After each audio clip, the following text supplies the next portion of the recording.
Mike, turn your games down. Hi, everybody. Welcome to episode 279. I am Mike Albertin, and who's with me tonight? I got nothing. I couldn't think of what I wanted to say. I thought you had something. I did, but what I wanted to say, I shouldn't say until I say other things that don't say spoilers, because I was about to say something I shouldn't be saying. Gotcha. So this is Bill from A Gamer Looks at 40, and I don't promise to not comment on BioShock Infinite through this episode and say how this is just a better version of that. But glad to be here. Take a shot. Everyone out there listening, take your first shot. Take the first one. And I'm Casey. I just like games a lot and talk about them sometimes. Welcome back. Thank you. It's been a little bit since I had you on a few times, but it's been a little bit. I know you're on the Borderlands episode, but that was a bit ago.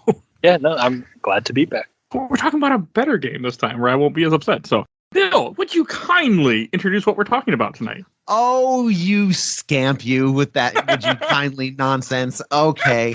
Prey is a 2017 video game developed by Arcane Austin, which makes me very happy as someone who lives in the Austin area. My pals, the same people that brought you Redfall, I think, right? Yeah, unfortunately. Yeah, same team. What's that? Now. I think it's the same Arcane team, right? Yeah, same Arcane team that brought you Redfall. have had a mighty have fallen. However, this was developed in 2017 by Arcane, published by Bethesda Studios, a name I've been looking at a lot lately. And it's a first-person immersive sim 0451 style game. And it takes place. Do you want to do a quick plot synopsis? Sure, please. Sure. I'm not going to do this as well as Ken does. I'm not good at plot synopsis. I don't normally do it for games, or I get to it at some point. But yeah. Yeah, basically, you play as Morgan. I love the accent of. You play as Alex or Morgan? Yeah, no, Morgan. You play as Morgan Yu, who is on a space station, and the game starts with you doing your everyday life, kind of just living your best life, going to visit your brother on the space station Talos 1 until you realize, oops-a-daisy, I'm already on the space station Talos 1, and everything I've been seeing is a simulation. You break out of the simulation to discover that the space station has been overrun by these alien monsters called the Mimics and Typhon. Sorry, my brain's not working. I mean, the Mimics is what they are. Yeah, it's taken over by an alien race known as the Typhon, and it's your job to either follow your orders that were given to you by you, but maybe not you, or do something else based on the things that your brother wants you to do. And that's basically it. But there's a lot more that goes in there, and yeah. Normally I don't do this because this game came out 2017, so like 8 years old or so. Yeah. We will be spoiling this, and if you haven't played this and you want to play this and you like stories, don't listen to what we're going to say. Yeah. We are going to spoil it probably pretty quickly. Yeah, it's very hard to talk about this game. Yeah, go ahead, Casey. I would say anyone who's ends up interested in it, I do remember the game had a demo that's just the first hour or so of the game and has kind of its initial twist when you realize that you were in a simulation. I think play that, see if that game's working for you, because if that moment, that's what sold me on the game, is when you leave the apartment and realize you're on Talos 1. Yeah, because your brother's like, oh, we'll get there soon. Surprise! Yeah, and then you get the wrench, and it's like, yeah, open the door to your apartment balcony. And I think if that moment works for you, then maybe check out the game. I agree. That moment when you get the wrench, I was like, now a wrench. Is your first weapon I pick up. Mm-hmm. So, and then when Jan or whoever's talking to you tells you that you're, need to break out, I was waiting myself for some kind of keyword being like, that's why I made the joke. Would you kindly? Because that's what it felt like, that there was something like that, because I knew pretty early that, yeah, there's more than meets the eye here with all the characters that are talking to me. I mean, I did not see the twist come, which we'll wait till later. But this game, when I first played this, I started up, I played on easy, and within 5 minutes after the first combat, the game, or maybe whenever I got the first combat, the game went to story mode pretty damn quick once I realized what the game was. This, in my opinion, is a sci-fi horror game. I know some people will disagree. This is a horror game to me. Oh, there's a lot of horror elements in this. This is really, again, I love. So what was is this your first playthrough of Prey? With that. Yes, I have never played this before. Okay. I heard about it. The only reason why it's on this show is because, Bill, I respect your opinion a lot, and you have talked about this game a lot off and on. So I'm like, if Bill likes it, it's gotta be good because he doesn't usually. I mean, so I'm like, okay, I'm in. That gets you in trouble sometimes because that gets you Sin City and Reanimator and Under the Skin. Like when it comes, like, I know how much you love BioShock, and BioShock 1 is great, so is 2, but like I knew I knew bits about this game. Yeah. And I know Arcane was known for making some like really good games like Dishonored, which I've never played still. And I'm like, okay, Bill likes this game, I want to give it a try. Even if I don't like it, I want it to be on the show anyway. Well, spoiler alert, I love this game. I absolutely adore this game. For all of its faults, it's not a perfect game by any stretch, and we'll go through it. Casey, what was your first? Is this your first time playing through it as well? No, I first played it when it came out in 2017. It was actually, I had a PC right around then, and that was one of the first new games I really got on that PC, so that was really fun. Loved it back then. I keep track of my Game of the Years, and it was like number 4 or something for me that year, nice. Which maybe 5, which 2017 was so stacked, but I loved the game. I thought it was awesome. I'm a lifelong huge fan of like BioShock. I like all those games, and yeah, like when you get the wrench and stuff is like, oh, it's one of these. So yep. I love it. This is my second time completing the game. I have dabbled, in some other saves and stuff, but never got super far. I always want to do they added all of those like survival options where it's like you can get like broken bones and like traumas and stuff like that. I've always wanted to like, what if I just throw it on the highest difficulty and then like, but that seems miserable. I have not done that. It does. But no, this is my second time finishing the game. Okay. And thank God those are turned off when if you start the game on easier story. Thank fucking God. Yeah, they're not. I played on normal, and they are all switched off there too. So you don't. Have okay. Woo, because I remember when I was out in space a couple times, I would see oxygen refills. I'm like, what is their oxygen refill station? I don't have oxygen to worry about in this game. I'm like, and then later on, I'm like, oh, there's survival shit. Yep. Yeah, you can really make this game nigh impossible if you really want to. I played this. I started it on normal with this playthrough, and then I kicked it down to easy for time. I did not finish the game this time around, but I have played through it. I also got it upon release, around release, I think, on console. Probably guess PS3 or 4, I forget which. The PS4, yeah. So that makes sense. So, and I really like this developer. I like Arcane. I like most of everything what they do.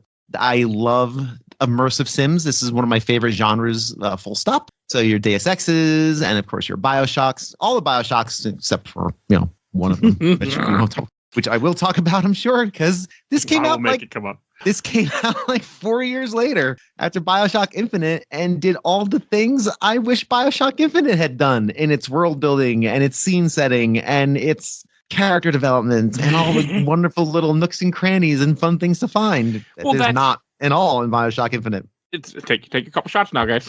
It's very please don't do that. Please don't do that. You'll be hammered.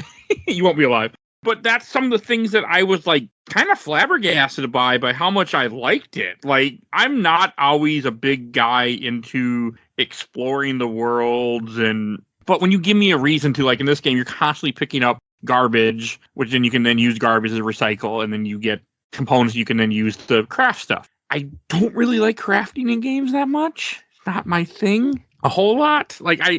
So one of my biggest issues with this game, and this is with any game that I play, I do not like it when enemies you kill do not give you ammo when you kill them. Mm-hmm. That is unfortunately one of my pet peeves, because then I run out of ammo in a game. And this is a game where you're fighting enemies that don't have ammo because you're fighting aliens that they're not carrying weapons. They're not carrying guns. They're just shooting things at you, shooting electric and killing you and beating you up. Like, it makes sense they don't have ammo. They'll have a few bullets on them and stuff, but it's very... Not pretty rare. Yeah. And the amount it took on story to kill something with a gun was not nice to me. I'm like, this should be like 2 hits with a shotgun, not freaking for a hope. Yeah.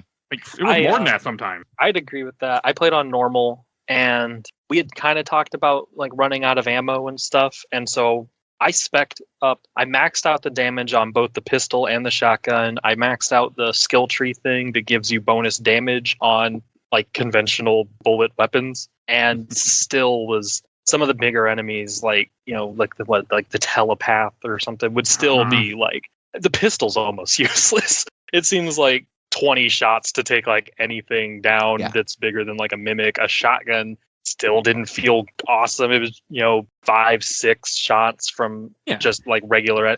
The guns don't feel awesome. But you're not supposed to, and that's the whole... No, definitely. And I do kind of wish, though, as an immersive sim, that if I spec to make my guns as high level as they were and put all of those neuromods in my security training stuff to make the gun, I would like that to make me feel powerful by the end of the game. No, I agree. I actually agree. And that is one of the big falling points of this game, where the gunplay is just not very fun. It's there. No. I would call this game. The combat is not exciting, really. Not really. It's just there. And you are... And but the game does force you. It does a Deus Ex thing, like in the first Deus Ex. Mike, have you ever played Deus Ex? Yes and no. I played the PS2 version, so yes, okay. But I did not get the experience of what Deus Ex is, because like I know a lot about it, and you can't do a lot of that shit you can do in the PC version in the PS2. But I played the PS2 port. Yeah, the first boss, Human Revolution in the first island map, whatever it was in Deus Ex with like the Statue of Liberty. I played that like last summer. Gotcha. Cool. Yeah, I've played most of the Deus Ex games, I think, at this point. And another series I really like. And in the first Deus Ex, they do the same thing, where the idea is that you can spec how you want as an immersive sim. You can be sneaky or stealthy, or you can be a sniper or melee. But the first boss of Deus Ex requires you to use guns and weapons. So if you haven't spec'd, it is a royal pain in the ass to get through the first boss of Deus Ex. And it's really annoying. It's like, hey, I can't, I always spec to talk my way out of things in games. I love anything I can do to talk my way out of something just makes it better for me. Again, I'm playing Fallout with my wife right now. Fallout New Vegas again. It's my favorite. One of my favorite games. One of my favorite. I know. I need to. It's on my list of get to. Now the I've series is finished New Vegas. I've started it like 10 times, and I've done numerous runs of New Vegas, and my wife we watched the show, which is great. The show is really good if you're a Fallout fan, and even if you're not, my wife's not a Fallout fan, and she's like, you know what, I want to try to play this game. So we are every Tuesday night now. We're going on stream, and my wife, who's never played an FPS in her life. Oh no!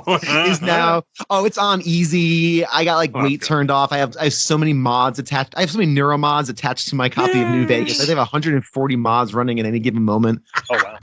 Yeah, it's because you can't play vanilla New Vegas. It's just impossible on modern hardware. But anyway, that's me. But this game I agree. I think if you spec for something, then it should reward you for it, because this game does require you to engage in combat. Even towards the end, you have to engage with some of those larger typhons. Mm-hmm. Like you have to. There's no sneaky way out. Where it's like, until you defeat this giant boss, all the hardware, like all the tech in this room just won't turn on. So you need to go and fight. Yeah. Yeah. So I just want to be clear. I love survival horror. I love games that like disempower the player and stuff. I like feeling that, vulnerability and that you need to be careful and resource. I like all that stuff. But, I feel like if I dumped like dozens of upgrade kits and neuromods into that aspect of the game, I would think it'd be good if the guns felt worth using. Yeah. I mean, obviously, like you have to, but like if they felt like, oh, I'm significantly better than I was before. Yeah, you shouldn't feel like you have to keep using the wrench. When you're 2/3 of the way through the game and you're taking on really tough enemies, because of, again, unless you are speccing that, it should reward your spec. Oh yeah. Yeah, but and this game is. It didn't for me either, and I felt like I kind of did the same thing, where I just put a lot of points into the conventional weapons and then hope for the best. Did you guys use Typhon powers? Part of the game is, we're talking about mechanics, we can just start from there.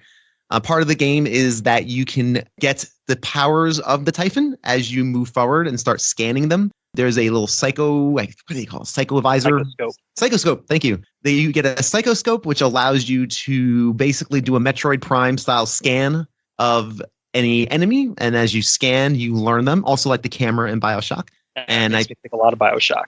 Yeah, it's very BioShock in its progression, where it's much clearer in BioShock, like how you're progressing, and you don't have to do it as much, and it's a lot easier because it auto does it for you. You just point, and it does the recording for you. I like that. It's very nice. It's a neat feature. I like scanning things in games. I don't know why. I really enjoy scanning things in games. I'm one of the few people that I do not mind it in Metroid Prime, scanning everything. I don't know why. I just do. It's just like the extra little tidbits of knowledge. Scanning in Prey is really rewarding. I like doing it. I agree it's rewarding, and I did it, but it didn't matter to me. But also, you can do it while you're not in combat, because a lot of enemies won't notice you right away. Right. I'm trying to murder you. Yeah. unlike BioShock, where you're walking around with your hazy camera going in and out of focus because you know when that splicer comes at you, it's coming at you immediately. You better snap that shot or you're going to get murdered. No, it definitely rewards. And I think it's very rewarding. It also gives you extra lore and information and kind of learn more about the Typhon as you do these scans. So it's got a lot of fun story beats. I paid more attention to like the weaknesses it lists and stuff this time, and those do help. Like the Q-beam weapon, enemies that are weak to that, they die really fast if you use that. And so I started to save ammo I would wear them down with some shotgun shells, because all you need to do with the Q-beam is fill up their remaining health and then they just blow up. And so if you get an enemy like half dead and then they're weak to Q-beam, you can kill them in like a couple seconds flat and save some ammo on your more useful gun or your more go-to weapons. Yeah, traditional weapon, yeah. That's cool, because that was one of my complaints with it, was the ammo. I mean, I didn't really spec to be real powerful in guns, but I was playing on story difficulty, so I expect you to be nice to me. For lack of a better term. Right, that's fair. No, that's fair, and I think that's super fair. But I was very, very turned off of this game. I did not like it. I was like, I'm running out of ammo. I'm killing everything with a wrench. I am not happy, but the story kept me going. And later on, I really appreciated the game for what it is and recognized more of like, you're not supposed to kill everything you see like I want to. Right. Yeah, I think as, we were talking a lot about BioShock and other immersive sims. BioShock has always been much more about being a shooter immersive sim. Yes. Where you're running, you're getting in combat. Most of your powers are directly about fighting, setting things on fire, shooting lightning. This leans more, like you were saying, Deus Ex, a little more be sneaky, be thoughtful, explore the environment. It's more about being like stealthy, I guess, where I never felt like stealth would be like a viable way to play like the BioShock series. No, it really isn't. Third one. Yeah.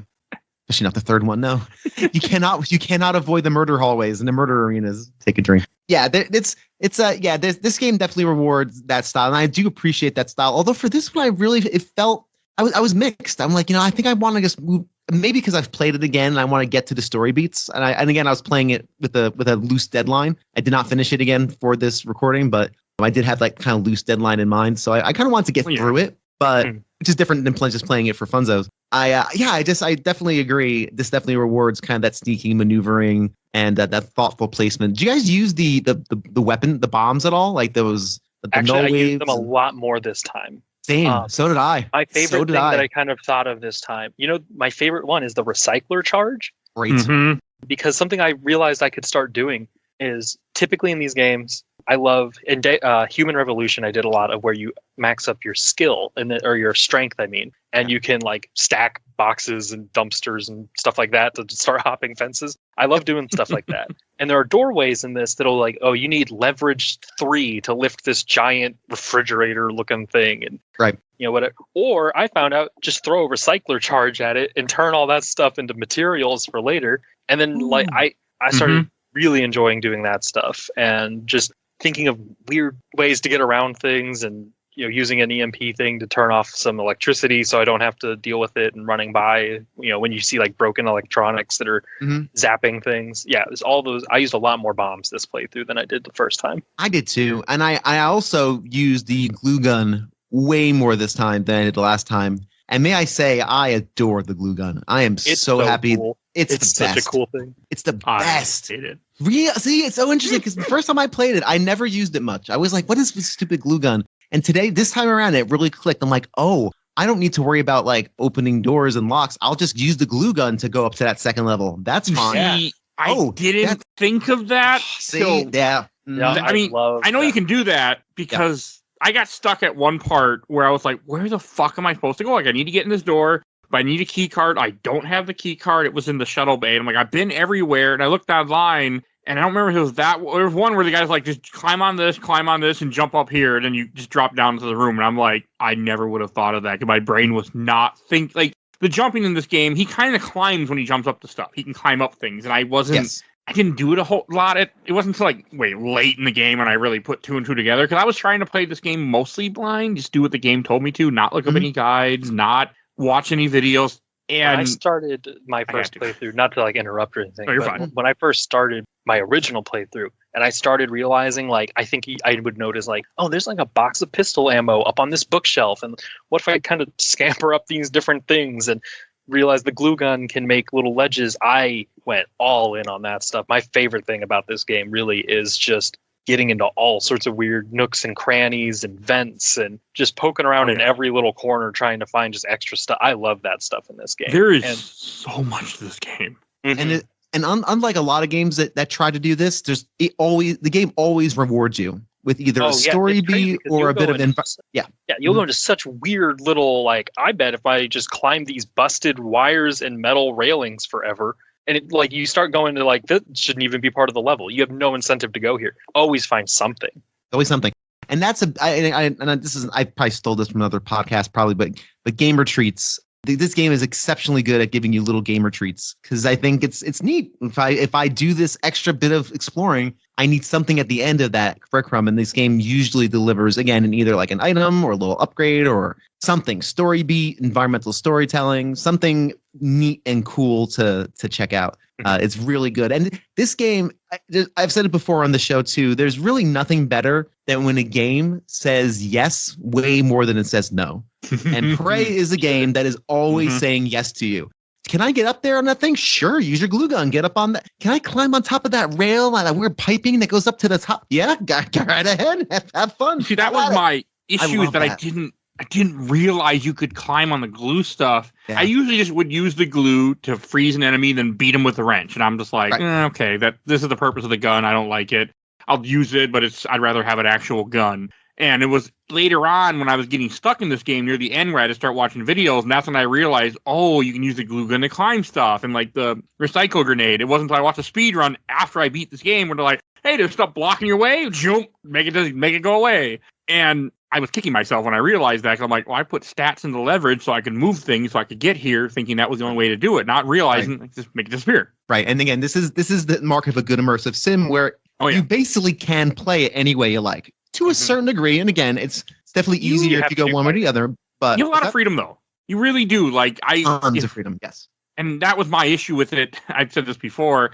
I don't like a lot of freedom in my games.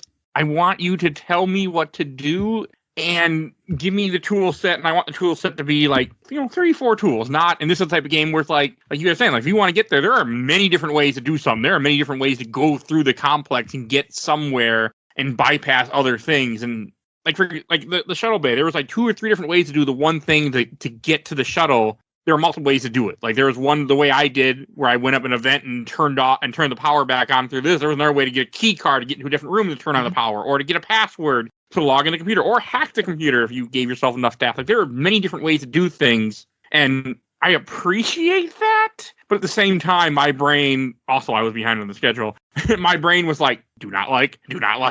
It took a bit to appreciate. I really like it in this game because I feel like a lot of games say like play it your way, and what they mean is you can either do stealth kills or just shoot people. I feel like a lot of games when they say that it's 2 things, you're either there's so many different cool ways you can. One of my favorite interactions, and I didn't know about this before. I think it was NoClip did like a making of Prey thing. And something I learned from them, and I tried it in this playthrough, the bolt caster, that little Nerf crossbow you get. That I just mantled every single time? Yes, it seems useless, right? That thing can interact with computer screens. And there was a couple rooms I was locked out of, but I could see the button to open the door, or I could see like disengage lock on someone's computer, and you could fire the bolts at it and hit those buttons.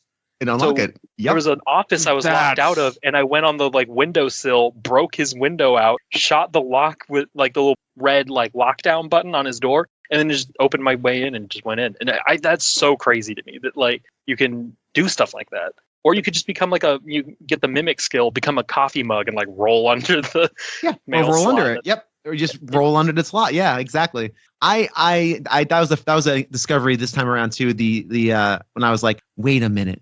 Can I hit that button again? Hey game, can I use this dumb Nerf gun that's only here that I think is for a joke? I don't think it's for anything else, just for world building. Can I actually use this to open that door? Yes, you can. Yes, you go ahead. Yeah, everything works together in a really cool way.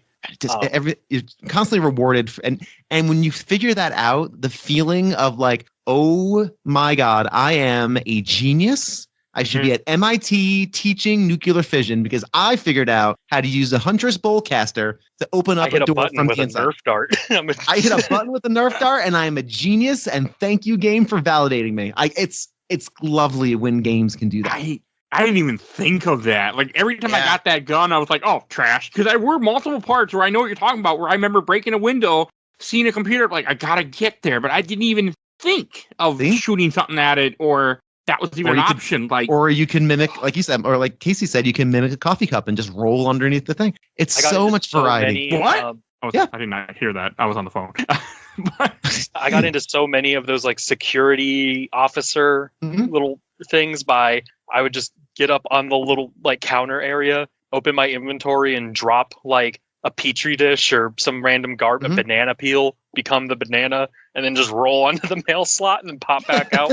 That's great. So that was something else I didn't really before I would try and find stuff, and this time I was like, oh, I could just drop it out of my inventory and just so I'm just carrying all these different keys basically with me, and all I got to do is just leave this baseball glove behind for a second until it's so cool. I love that stuff about this game. And you guys were talking about the story, and I guess just to kind of move on to like that kind of aspect in terms of like everything kind of working together. My favorite stuff about the story. The plot itself is fine. You know, it's Dead Space. It's, you know, we're on a space station. There's crazy stuff, and it's got some cool twists there. My favorite thing about the narrative is that every crew member is like a named NPC, and they have lives. And the moment that really stuck with me and still does, and I was still so happy to find it, is when you can find out about the little D&D club that they've got. Yeah. And you can find the character sheets, and you find like emails, and they're like talking about like, well, can we meet up for like Tuesday or something like that? And like just the fact that it's more fleshed out, and not every piece of lore you find is like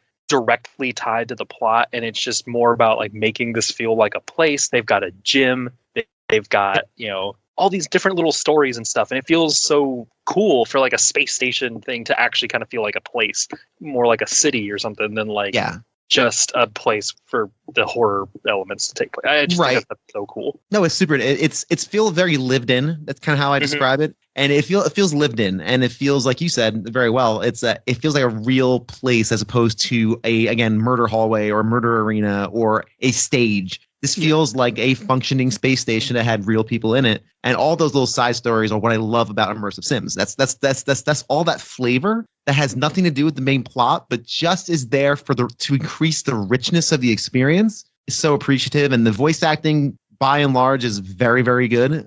I mean, we'll talk about the voice acting a little later probably, and it's just awesome. It's just a really great experience. But yeah, the immersive simness of this is fantastic and very intentional and hard to do because a lot of games still don't do that. We're still just talking to NPCs to give you quests to move you to the next point, and a lot of Arcane's own stuff hasn't done it as well. Like it's an exceptionally well made one of these. Yeah. Yep. Absolutely. Yeah. Dishonored doesn't do it as well as Prey does. I do want to play Dishonored, but I like Dishonored a lot. You know, it's just on another level in this one, I think. For what you were saying, Bill, I actually played this game. You'll be proud of me. Completely with headphones. Hey. Not while I was busy. We're just gonna say that. Whenever I had time, I mean, there was TV on. Like I would sit with my wife, and she'd be watching RuPaul, so I wasn't very much cared about what she was watching. But I'm like, okay, it's just on, and I would pull out my laptop and just play this, like, because I wanted to experience this game the correct way. That's another reason why I was very behind. I was getting worried about being behind schedule because I was already behind, and here I wasn't playing the game as much as I could because I was doing other things. But I mean, this was a game where I tried to have both headphones in at all times to really experience it because the sound, the voice acting, the sound design, like I wanted to feel in this world. Like I multiple times I said I wished to myself I was playing this on a big screen TV and not my laptop. Right. But I like mouse and keyboard. I just do, and I can't. That's not going to change. Same. I've been spoiled. If it's a first-person shooter, it's mouse and keyboard. Period. Like I do not care if it's. I will play all my shooters ever since Stalker, which is not the game you should play the first time when you get used to a mouse and keyboard. But now it's always mouse and keyboard. Yeah. I played on the Xbox Series X, and they have the frame rate boost on that, so it looks really, really, really good still. Game is good. looking. Yeah, it looks really nice. I think they've really got a good art style. It's, again, kind of Bioshocky because it kind of has that. It's very, I don't know if Art Deco is what it is. I'm not, but like it's got, there's lots of gold plating and fancy woodwork and stuff on this space station. Rich Hassels. Awesome. That's what you call that. Yeah. Evil corporation, mega condo. It has the feeling of we have too much money and we're brilliant, so we're going to build this place and then we're going to of our bed frames are made of like shiny gold and there's definitely an air of opulence, like an old school opulence, where things look like something out of the Empire State Building, or like the interior of an old like 30s building. For example, and I think part of that might be part of the lore too, because like it kind of spins out of like if JFK never got assassinated. Yes, right. If JFK survived the assassination, that's yeah, and then it ties in with like. I kind of blank on the lore now, but isn't it basically like if the space race was more like unified or something, or this was like the next step of that? And so it's all born out of like, 60s and 70s space race, Cold War stuff. And I think some of those aesthetics and time periods are all put in there. It's a really awesome visual. In history, the idea is that if JFK didn't die, things with Russia would have been better sooner, and things with Cuba would have been better sooner. Like that's one of those momentum things. That's why I have to get down someday to Dallas to see that spot, because that affects U.S. history and world history so much. Mm-hmm. I've always thought about that. So that got me when I heard that. Yeah, when in that first, like once you leave the first area and you get to like the lobby and you can go into the museum section and it can just lay out all that history for you. That's such a cool part because it's it's convenient because you don't have to listen to it, but you can just spend some time in that museum and really, I think the lore is really interesting. It's really great. Yeah, it's an alternate timeline where I'm looking at the wiki now. So the Soviet Union encounters a species of, I'm not going to pronounce that word, Wikipedia. Come on. Eusocial? Oh, stop. They encounter the Typhon, and this is before. And so they basically team up with the United States to fight off the Typhon in the 60s. And that's where this space station was originally built in the 60s. And then in 1980, there's some 1980 when the Typhon came back, and then TranStar buys it in 2025 and retrofits it to become this giant thing. So that's why it's this mix of old aesthetic, like 60s style aesthetic, and very, very modern technology. Everything looks great. Everything looks so freaking cool. The visual aesthetic of this is beautiful. I mean, except for maybe the character models, which is a very arcane thing. I like the models. Kind of have that Dishonored. Yeah, uncanny valley. I think they look all right. They're okay. It's fine. I'm not complaining. And I have two comments I want to make. One, like the thing with JFK and like them banding together to fight an enemy, or like Russia and us in the U.S. It really made me, hey, you know what? I like this idea of the Typhon coming more than a giant squid appearing in New York City and killing everybody, and then they join together for that. So somebody got that joke. Other thing I wanted to say is like Talos 1 is very much where you have to be someone special to be here. Like there's that one woman that has the disability where she needs a booster shot, and she wouldn't have been allowed. So I was just thinking too, like, Peter the Parasite, he wouldn't be allowed here. No, we wouldn't want to have him there. So it's just very much, it has that Bioshock feel again, where it's like we're only having special people here, top men and women. Only the elites of the elites are coming to Talos 1. Cutting edge of industry and all that stuff. Yeah. I like that too, because there is nothing that screams corporate evil and stuff like that too. So. Mm-hmm. And you know me, how much I love an evil corporation. I love the evil corporation trope. It's weird. It's almost like it could really happen or has. I know. No corporation has ever been evil. It's never. You company man. You. I do actually kind of like the aspect though of making your character Morgan involved in, like, you're on the board of directors. You have like a spot in this. You're not an outsider, I guess. Yeah. I think that's like an interesting place to put you, because it's easy to be like just do the evil corp story and it's just like, yeah, these guys all suck. But it's another thing when it's like, I was one of those guys and I kind of suck. Yep. You have no memory of who you are, and that works in this, where like you're the brother of one of the guys the brother of the guy of the two guys that are in charge of this place, but you don't remember who you are. Mm-hmm. Yeah, I think all that stuff is cool, and all the like messages to yourself that you left and everything, all really well done. I kind of want to say, too, just because I was thinking about, we were talking about it being like actually a horror game and everything. I personally think this is like better at being a horror game than even like Dead Space. Like Dead Space is much more openly like in your face a horror game, but I've never found the Dead Space series that scary. This game actually, with its mimics and it's just, you know, the atmosphere and stuff it kind of builds up. I love how this game approaches its horror and its alien design. I love all that stuff. And the mystery, like you have no memory. You're in this space station, everyone's dead around you. You're trying to put the pieces together. I think that's all really well presented. I agree. And I also think that it definitely has a lot of really strong horror elements for that exact reason. For me, I've never played Dead Space, so I don't know. I people say I should, and I've not listened to your episodes on them, Mike, for that exact reason, because I think I will play them eventually. I don't. 1 and 2 are really good. Yeah, and especially now they've been, I think, remastered now, and I can get them anywhere without too much hassle. They've remastered 2, right? They remade 1. I don't think they remastered 2, but it's on Steam. It's on things like it is. Okay, it isn't locked away from the world. It's around, Yeah, I'd like to play Dead Space because I hear a lot of comparisons, and this just sounds like a neat time. However, this is I gasped multiple times during my playthrough of this, like one of the like okay. I remember a moment of like you'll go into an office and there's like, why does this cubicle have 2 chairs? And I would like pick up a trash can or like a coffee mug and throw it at one of the chairs and become a mimic. Like, oh no! Like even when I'm expecting it, it's still. It's still unnerving, and I also love that the game is very, very good at the second you walk into something, like something shakes or something falls, but you don't know what it was. Like and sometimes you're like, what was that? Now I'm playing a video game. Was that the physics just being kind of goofy or? Yeah, right. And then you're like, one time I walked up to something and was like, this is a weird thing to have 2 trash cans right next to each other. And I went to like get my pistol out. I accidentally grabbed the wrong thing. And while I'm messing with my inventory, it turns into a mimic and hits me. And I jumped.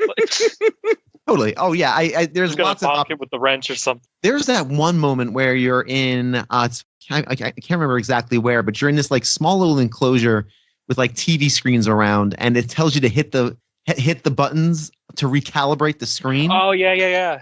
That sucked. That scared the shit out of me. I forgot about that moment, and it got me again this time. Oh, they got me so bad. Mike, did you get this piece? I think you had to. I think I did, yeah. I jumped a few times in this game. Like, there were multiple times where I went to go... Like, I saw an item on the ground. I'm like, oh, I'm going to pick that up. And all of a sudden, it ran away. And I'm like... Well, the wrench was also always equipped, so if something started moving, I started smacking. Swing, yeah. Yeah, that's smart. The wrench was almost always out because I didn't use guns much because ammo is... precious. Well, you're supposed to craft ammo, and I don't like crafting ammo. I rather use my crafting for other things. So that was a personal issue for me. I didn't mind crafting ammo.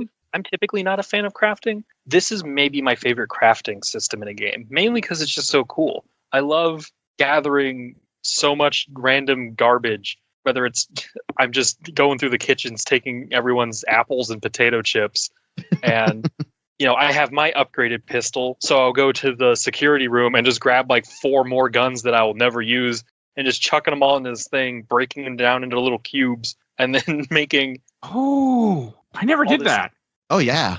I just mantled them in my inventory, but that was it. Maybe that wasn't what I should have been doing. Oh, no, you throw them in the recycler, and then you just get like the raw material out of it, and then you take them over to that converter thing. It's so cool. I found you can get a recipe for neuromods, and it is so rewarding to just stand there after you've done a huge recycling binge and just start pumping out skill points. Like they cap you at a certain point, though, and they won't let you make any more.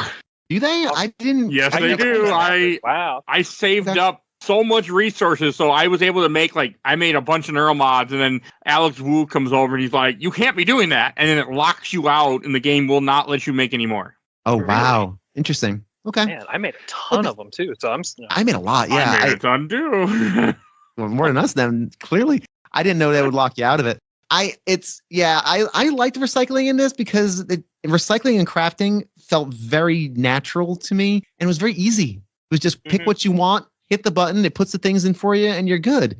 And it's just a very elegant evolution of, again, I'm in the middle of playing New Vegas and tooling around Fallout 4, just messing about with some of the new stuff that came out with the new patch. So I'm messing about with some of the new stuff. And Fallout 4 is nothing but just gathering stuff for stuff. Gathering stuff to craft more stuff, to build more stuff. The endless loop, which is extremely annoying. I don't like building settlements. It's not interesting to me. But that game I run the risk of, over encumbered, and then I got to go back to a thing, and then I have to dump it all into like a pail at my station and then do the work. This one, it just seems so natural. There was always some place to put it and turn it into very a convenient. Elegantly designed. It's super convenient. And the fact that you can just turn it into this little itty bitty cube that takes up a smidgen of your inventory, it's fantastic. It's so and good. Also, there's like a little reward, I feel like, when you put a bunch of stuff in there and it just starts pouring out all these different little cubes. It's such a slot machine. It's like and they even thought, and again, this is just intentional, beautiful game design. They even thought, you know how annoying it's going to be for someone to just keep hitting square or E or F on the keyboard to pick things up? Just hold F and we'll pick it all up for you.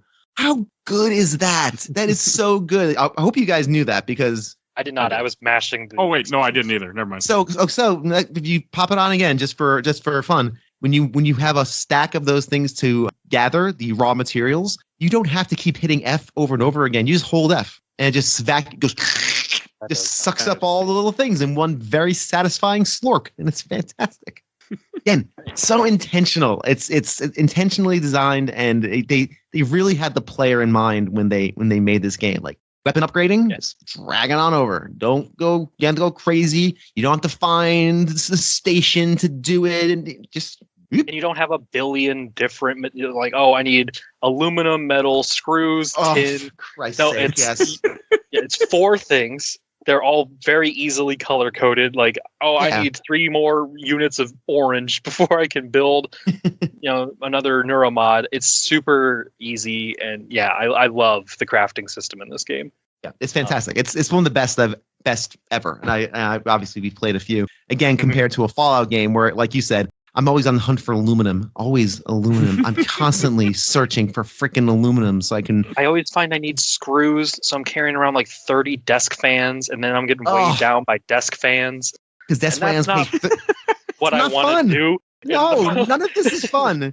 Or you do what I do in New Vegas when my wife, because I'm letting my wife do the run through of New Vegas. Like, I want her to experience it like her game. Like, you make the choices. You want to be Evil Caesar's Legion? Do you want to be NCR? Like, what do you want? You do. And she picked a perk where you have less, because all the perks in Fallout New Vegas, the initial ones at least, are risk reward. So you always lose something to get something. Yeah. And she got the one where you have more endurance or strength during the daytime hours, because she's like, oh yeah, I'm more of a morning person myself. I'm always a morning person. So she picked like the early bird thing. So at night, like, your encumbrance goes down. So if you're close to maxing out your inventory, which you always do in a Fallout game, you're always up against that limit. At night, all of a sudden, you're over encumbered, and you're like, this sucks. So I, of course, went into the console and I said, everything is weightless. Yay! So that's how I fixed that problem. Something about Bethesda style RPGs. I never have as much encumbrance issues as I do with their games. I'm playing a little bit of Fallout 76 right now, and it's like every 5 minutes I need to drop something, or I'm just slamming macaroni and cheese in the middle of a field because I need to reduce my weight somehow. It was nice that's not in this game. No, having that, like, I always call it the Resident Evil style, briefcase system is really. Yeah, I like that. I think that's a pretty slick way of doing it. It also manages it for you pretty well. It'll sort it for you.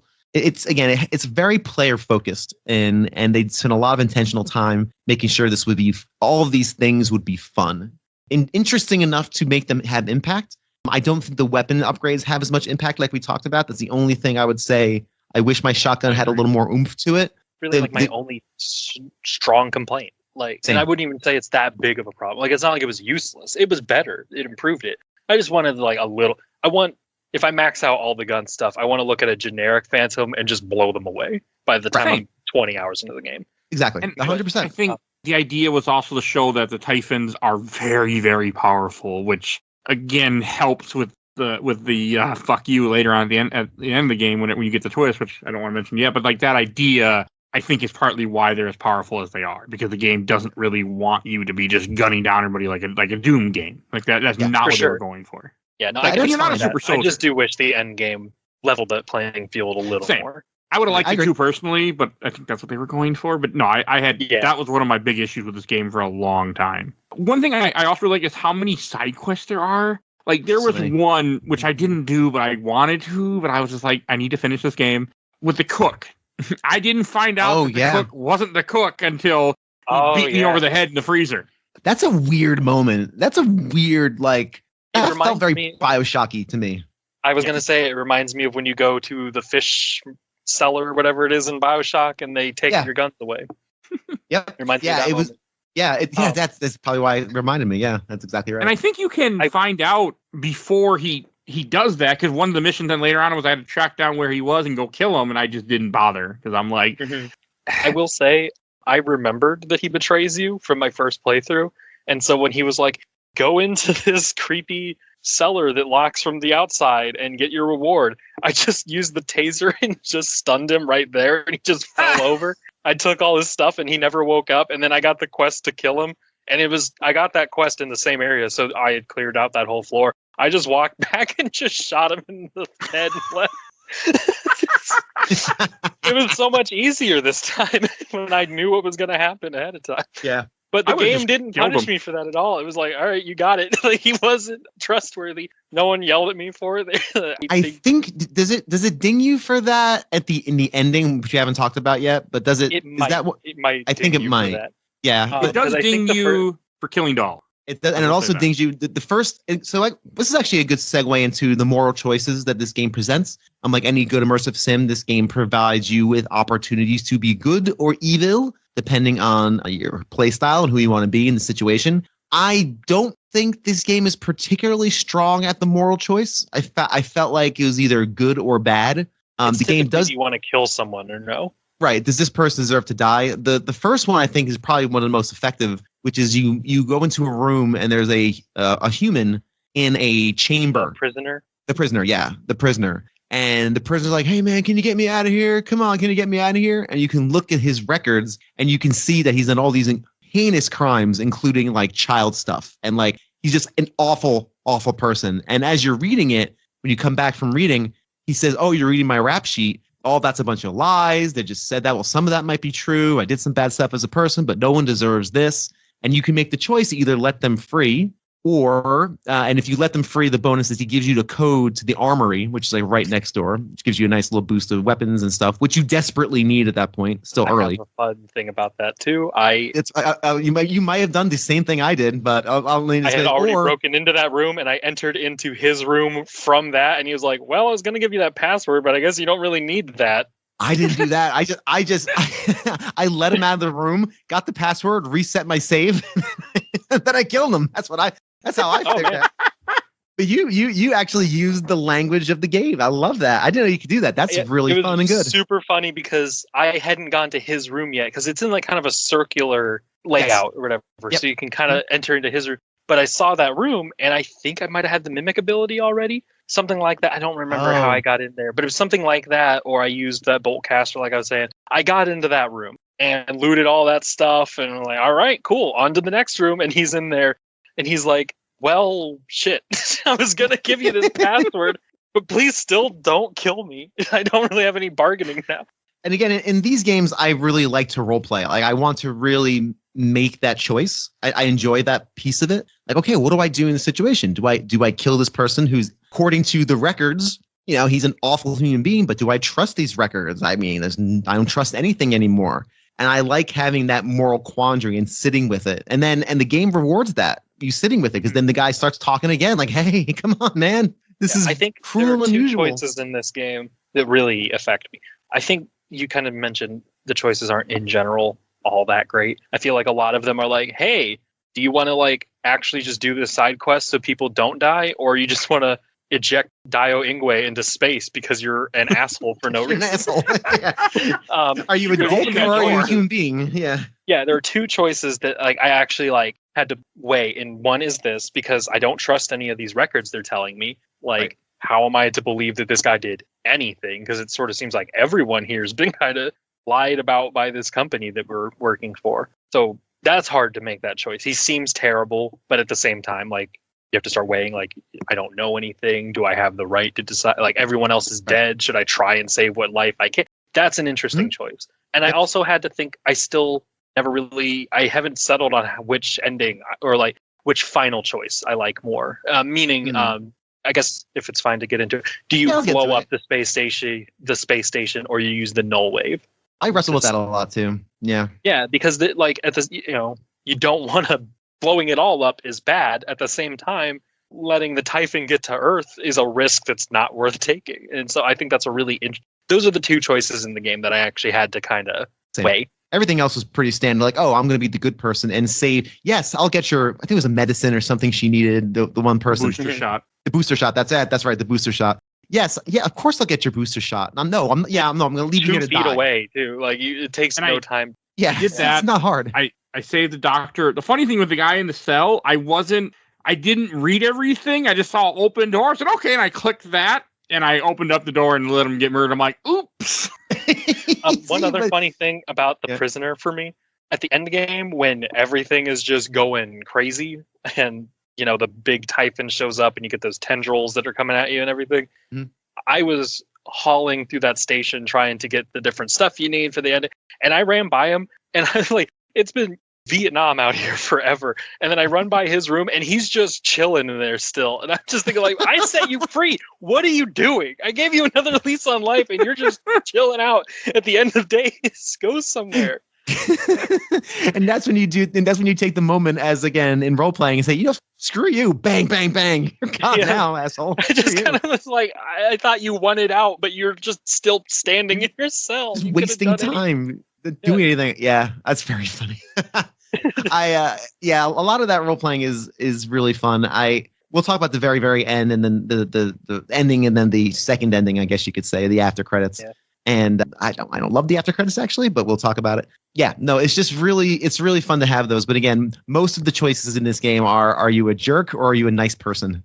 And there's always a reward for something. Unlike another arcane, I was gonna say it's almost more like, are you just lazy? Because half the side quests are like, do you want to do 10 seconds of work? Like, there's that one room full of survivors. Like, are you gonna do 10 seconds of work to put 3 turrets by the door, or are you just gonna hit the button and have everyone die? Because that's too much to ask of you. Too much to ask of you. It's not like you have to hunt for these things. They're right there. You just do you want to set up and help them fortify against the Typhon, or let them all get murdered for no reason, no benefit? What? I had to go find the plans and craft them for the turret. Oh, I might have already had them. I didn't have the plans ready because I had. I would explore, but not enough. I had some leverage strength, so I went out to the next room where there were some turrets, and I just alley-ooped them up onto the railway and carried them in. Great. Again, multiple options. Like that is, that is so cool that we played this game different ways, and that the game lets you play different ways. Game is constantly saying yes, you can, friend, and you're like, oh. Thank you, game, because you're great. Like with the reactor, for an example, you can get that piece that you need. If you know you need it, you can jump on your way down, pick it up while you grab a key card, which I didn't know. And I had to look up where to find it because I could not find it. And it's, you could easily just have it and just do the whole thing without any issue. Yeah, especially given, was Dishonored 2 after this? I think so. I want to say they came out the same year, I think. Really? I gotta check this now. Right around the same time. Dishonored might have been. For some reason, I want to say that was 2016, Dishonored 2, 2016. Yeah. So it's interesting because I think, that is around the same time. Dishonored 2 does moral choice much better than Prey. Nearly all the choices, again, you can either do a good thing to take out the bad guy in your level or a bad thing. And the good thing is usually ends up being worse than the bad thing. It's actually the most humane thing is usually the worst thing you can do. So it does moral choice much better, I think, in Dishonored 2. Than Prey, but Prey is still. Dishonored 1 had a a lot of that too. There's one in particular that I know people talk about being pretty rough if you pick the quote unquote nice end. I think you might be thinking it too. It's in the clock room. If it's the clock, which I think is that section. Not to talk about Dishonored 2 because again we should really play it. The clock mansion is I think one of my favorite levels in games. I fucking love that. I love it so much. So we should play the game again just to talk about the clock room. Anyway, I want to play the Dishonored games on this show, especially after playing Prey. They're good. They're both good. I've only finished the first one. So a couple hours of 2. Oh, 2 is great. 2 is I think I like it a little better. But anyway, they're both great. So back to the game we were talking about. Oh, I do want to say the voice actors. Yes. I forgot about it earlier, but Benedict Wong as your brother. So good. Man, I love that guy. Great. He's great. I love his accent, except there's almost like a Boston, like almost East Coast accent. very unique, and I love the inflections. It's really, really strong work. I was happy to hear him in here. What was everyone's take on the Nightmare? That godforsaken thing. Where were you when you first saw the Nightmare? And how fast did you die? Talos 1 lobby. Yeah, Talos. I think that's where you first encounter it. I first encountered it in the Arbitorium area. Oh, mine was in the lobby. Mine was in Talos lobby because I think it depends on how fast you install Typhon mods. And after playing like Human Revolution at Deus Ex, Human Revolution, and what's the other Deus Ex game? Mankind Divided. Thank you, Mankind Divided. After playing those games and realizing how much fun it is to have powers, I always get powers because they just feel more fun than shooting a shotgun. Like I like having powers. It's cool. This game is very, very smart in how it treats that, though. The more Typhon stuff you ingest into your body, the more you will be targeted by your own security. Again, everything's a risk reward. So if you start installing Typhon mods that give you things like the energy blast and displacement and mimic and things like that, you then become more susceptible to your own station security, like turrets and those electronic devices that you're not supposed to go through. And you start finding the Nightmare more. And the Nightmare, you just gotta run. I think my first playthrough, I beat the Nightmare once because of a bug. I found a glitch and I killed the Nightmare, and you get an achievement for it. I beat it. Anyone successful? You did? Yeah. Oh yeah. Yep. I had recently crafted just a ton of shotgun ammo, and I had a lot of glue cannon, and I just chucked a bunch of stuff at it. And I was at an elevator, so I just kind of ran in circles. I died a couple times, but I had to save seconds before I encountered it, so I just gave it a few shots, and yeah, it took it down. Are you able to stop it with the glue cannon? I fired a lot of. I think you maybe slow it down or something, but it breaks out like pretty fast. I was running. I'll tell you exactly for me, it was in one of the hangars, and right by one of the access ports to the outside. We should talk about traversing zero gravity if people like that or not. We should talk about that. So I was in one of those areas, and Nightmare shows up. The sound Nightmare. I scream like a child, and I run away. And my thing is just run. And actually, in the game, it's kind of weird. If you change sections, like actually loading screen levels, it goes away. So if you're right by a door, that's cool, and you're like, oh no, Nightmare's there. If you just leave the section and get a loading screen and then go back, it's gone. So that's kind of a cheap way of doing it. But I was able to. I somehow got up on a shelf. And then I had then the Nightmare was coming at me, but couldn't get into this like crevice that I was in. So I just sat there and unloaded all my shotgun shells into it because it was just literally just bugging, like not glitching, but he just couldn't get in where I was. And I'm like, ooh, I'm actually going to defeat a Nightmare for once. And I was successful. That's how I did it. Ran. I think I tried to hurt him once, and the damage was just not enough for me, and the wrench seemed like a bad idea, so I just left. Yes, not a good idea. Not against that guy. But it's a really effective horror. Mm-hmm. I wish I liked the Nightmare it's a cool idea, and then typically what it is I get spotted by it, and then I just have to sit under a desk for like 3 minutes and wait for it to disappear. And I don't find it that fun in like the game, but it's a cool idea, and I like the sounds it makes. It's really creepy. It's almost like weird whale sounds or something. Yeah, it's like a whale sound. You're exactly right. It's like a whale sound. And I think I like the Nightmare okay. I think I'm in the same boat as you, Casey. I remember playing it. I did not encounter the Nightmare in this playthrough because I wasn't doing as much Typhon stuff. I did. Well, no, I don't think I did. I did not. The first time I played it, when I encountered the Nightmare, I felt the same way. I was like, okay, this is just kind of like my breather. I'm going to hide under a table or, pretend to be a cup for as long as I can, and then roll out of the way, and then I'll be fine.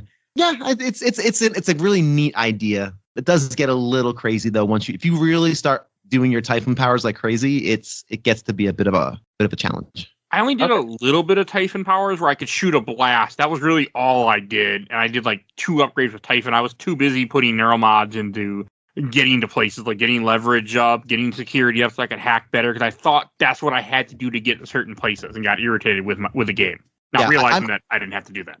Yeah, I'm a fan of accessing things. I will always, in games like this, upgrade things that help me get access to things, as opposed to fighting or strength. I don't like leaving doors unlocked or leaving doors locked. Like that just bugs me. Me too. Yeah, it's just more of a completionist thing. I want to talk about this time also. So because I kept running into computers, and I just want to get into those computers and doors that I. Yeah. I didn't hack a lot at all in this game. I didn't in this I don't like playthrough. it. The mini game is annoying. It's no pipes. It's no pipes. I will say it's no pipes. I did a lot of hacking this playthrough, and I got sick of it by the end of the game. Yeah, it's not great. Fair. I've seen it. I'm not. I did not do a lot of hacking because I remember especially it when Dahl shows up, because I just started hacking all of his little drones rather than fighting them and using my ammo. And when you're doing that hacking minigame, you have to do as many cycles of it as the challenge is. So if you hack something that's a level 4, you have to do that minigame, get the button into the thing 4 times in a row. And you do that with like 4 robots in a room. It gets really old really fast. Yeah. No, that's fair. As opposed to making it more challenging, you have to do it more times. Yeah, it's not. I don't love it in this game, but again, hey, nothing's perfect. So I think it's an all right little mini game. I guess it's just it's not that exciting. Especially to do it that much. Like Mike said, it's no pipes. BioShock. The neural mod stays fun. I didn't realize what they did because I missed the cutscene, and it wasn't until I was watching documentary stuff about this game to kind of get caught up in the story that I might have missed.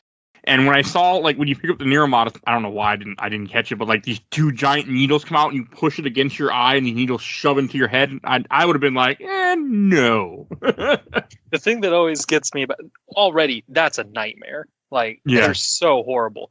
They took the whole plasmids from BioShock where you just inject them into your arm and made it 8 times worse. But just, is it lore accurate then that when you pick a upgrade, it's like you need to do this 8 times? Is Morgan just sitting there just pumping himself in the brain? I think I genuinely 8 times in a row. Yep, I think if he needs 6 shots of Neuromod, he is literally taking 6 Neuromods.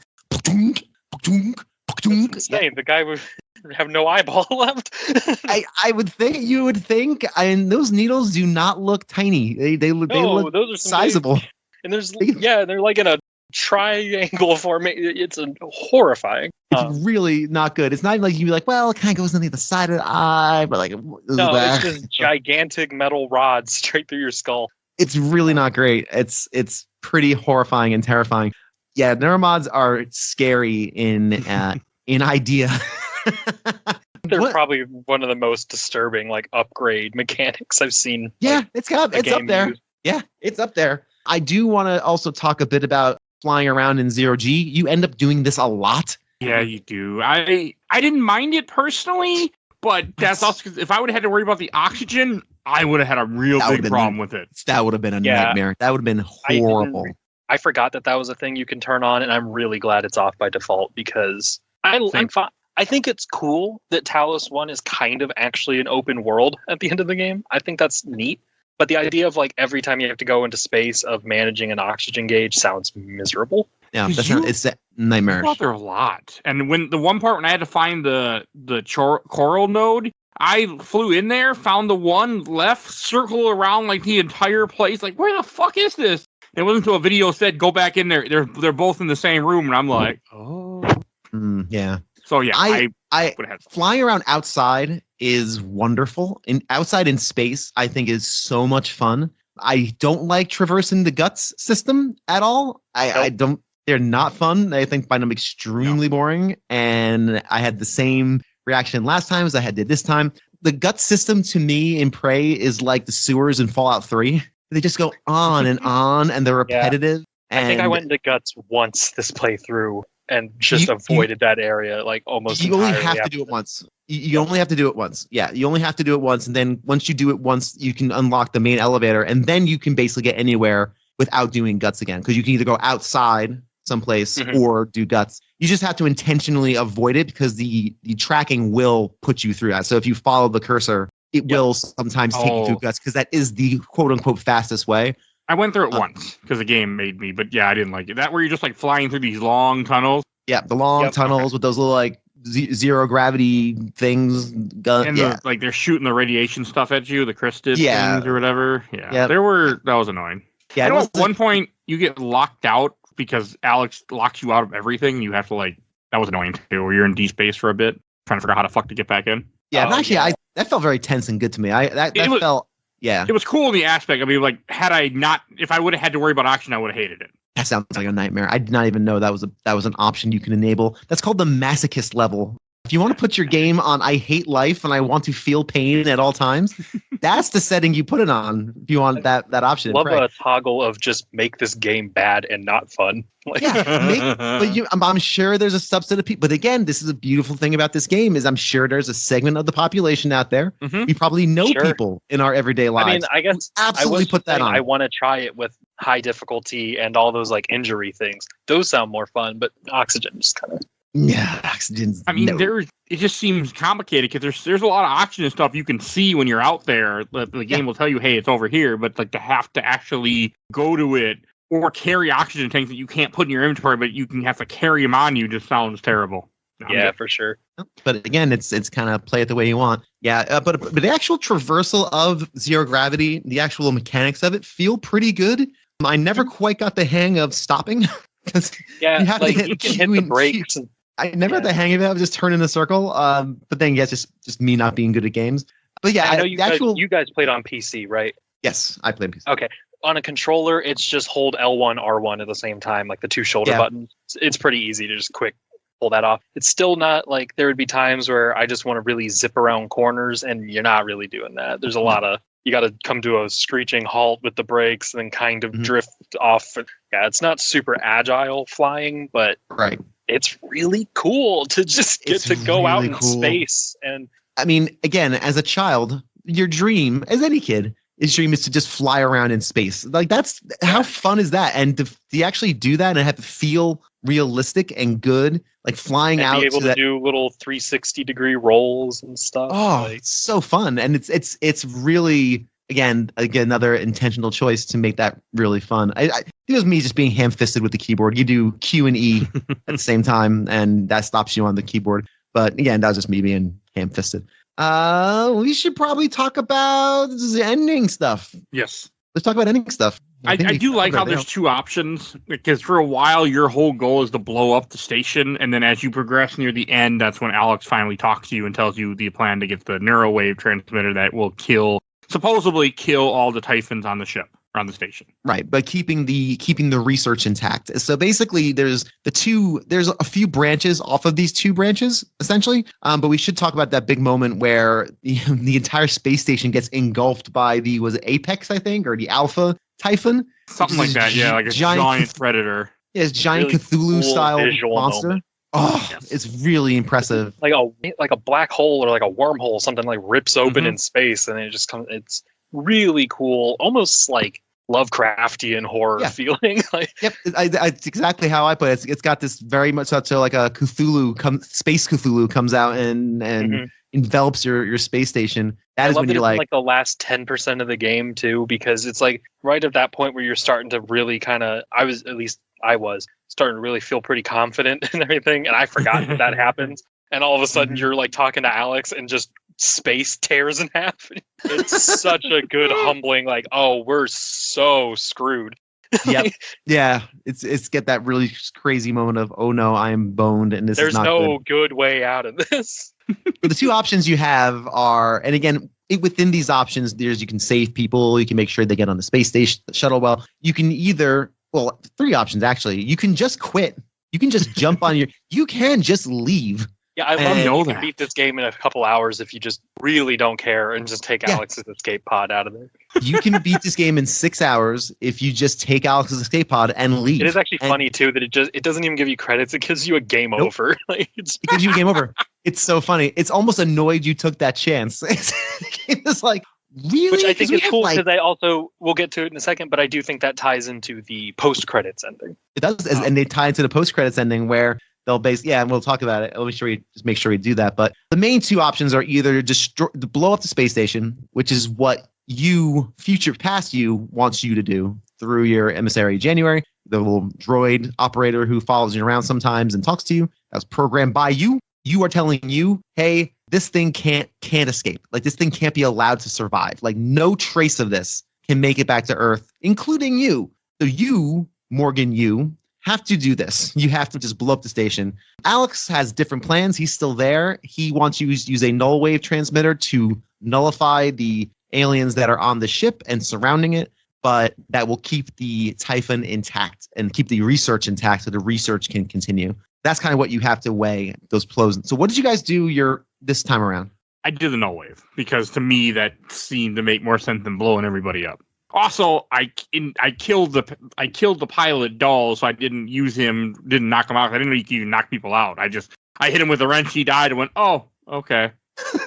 So I wasn't trying to. He was about to get into Alex's room, and the timer was ticking down, so I just started beating him with a wrench.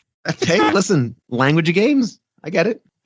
I mean, I didn't even know you could shock people with the shocker gun. I just used that on droids. Yeah, it's very effective. So, yeah. It's really helpful too when those telepath things mind control people and have them like blow up next to you. You can just shock them and then they can't do anything. I didn't know that. Like, I might have done that had I known that was. Well, again, I didn't know the twist either. That I was actually being tested exactly. Yeah. So. I did spare Doll. Actually, that was another weird moment for me because I don't know.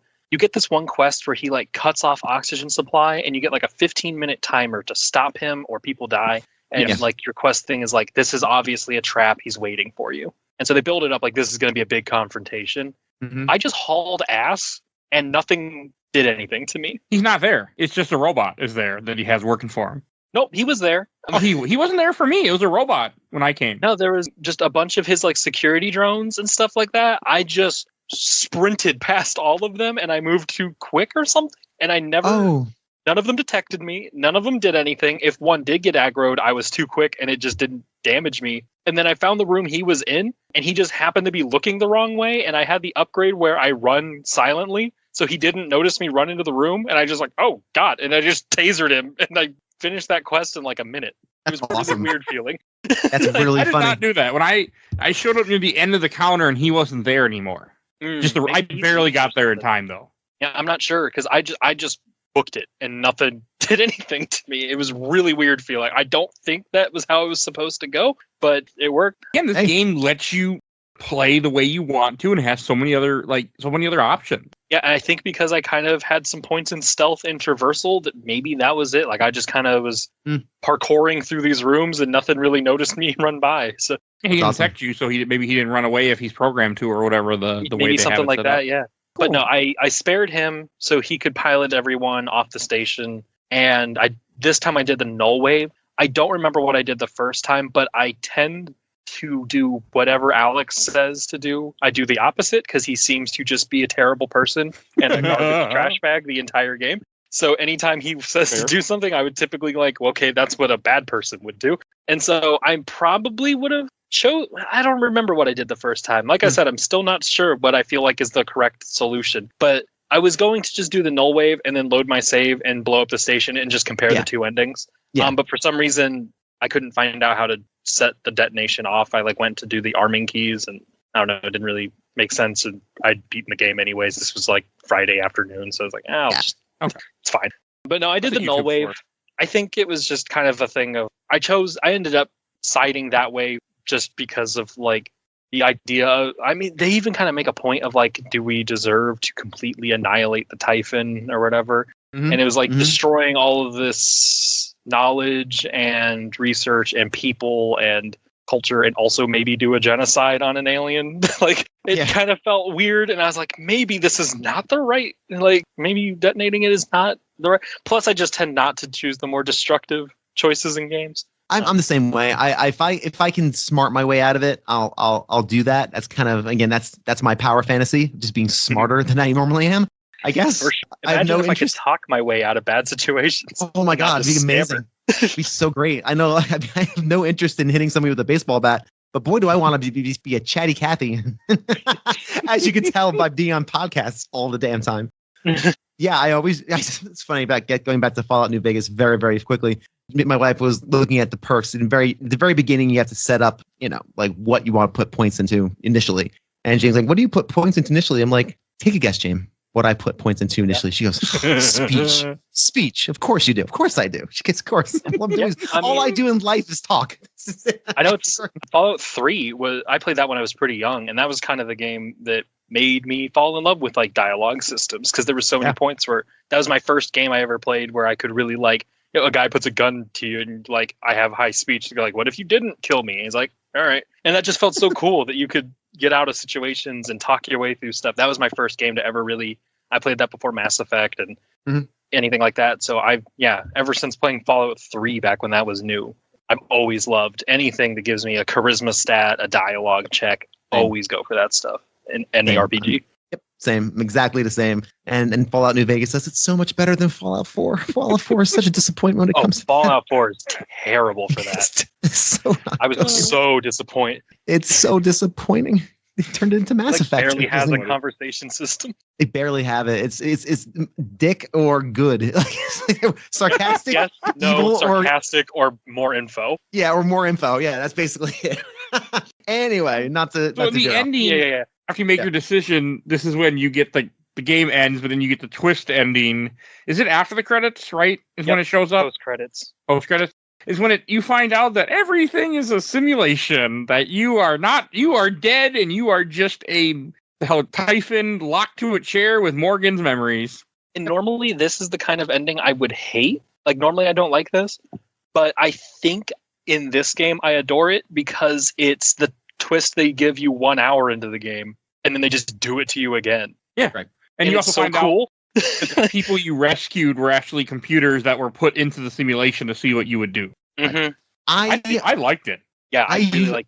I don't like this because, Casey, I agree with you. I normally don't like these kind of pull the rug out from your endings that basically everything you did was a dream. Like, I think it just robs all the agency and all the stuff I did. I didn't love being graded at the end for my choices. I like my choices to actually have consequences, not to be graded by robots. I don't love this ending. Yeah. At all. And this time around, I remember the first time when I found it was really cool from a story perspective. This time around, I was like, I don't like this. I don't like this conclusion, especially considering after everything you've done in the game and all the stuff you've gone through and the relationships you've made and the people you've learned about. And obviously all those people were real at some point because this is all from your memories. The simulations created from the memories and the databanks and everything else that was on Talos 1. But this idea that nothing I did really mattered because the Typhon got out anyway.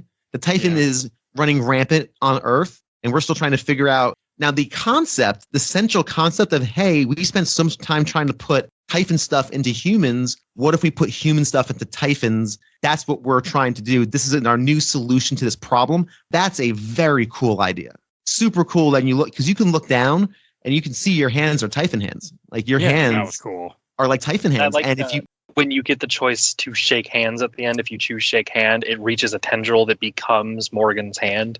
Yep. That's cool. Yep. And if you choose to kill him, you just go into a murder spree and murder everything, which again, that's just the game saying, look, do you really just want to be like the most evil person?